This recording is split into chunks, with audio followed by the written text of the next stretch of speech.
Thomas Pesquet, commandant de l'ISS, et le Mont Blanc qui perd 1 mètre d'altitude, voici le flash de la curiosité proposé par la rédaction de Ça m'intéresse. La différence entre l'homme des cavernes et nous, c'est le résultat de la science. Et ce n'est pas une opinion, c'est de la science. Notre monde n'est pas si moche.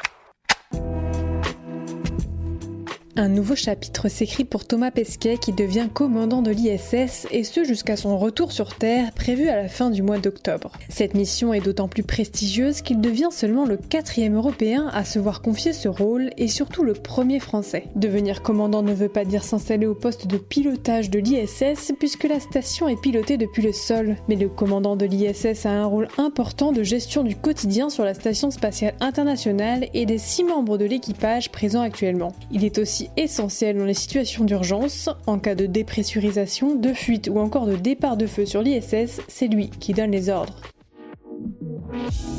Super, j'adore. Alors écoute-moi bien, je vais essayer d'être clair avec toi. Ouais, génial.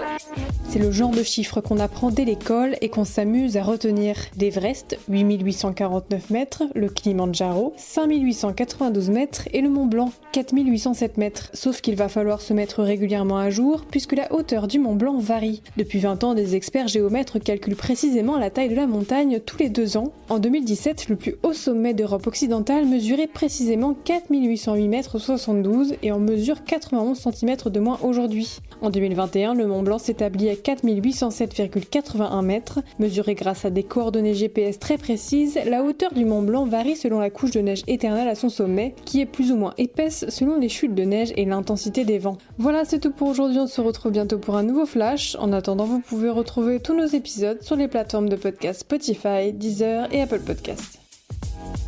Voilà. Il ne reste plus qu'à vous remercier de votre attention. Au revoir.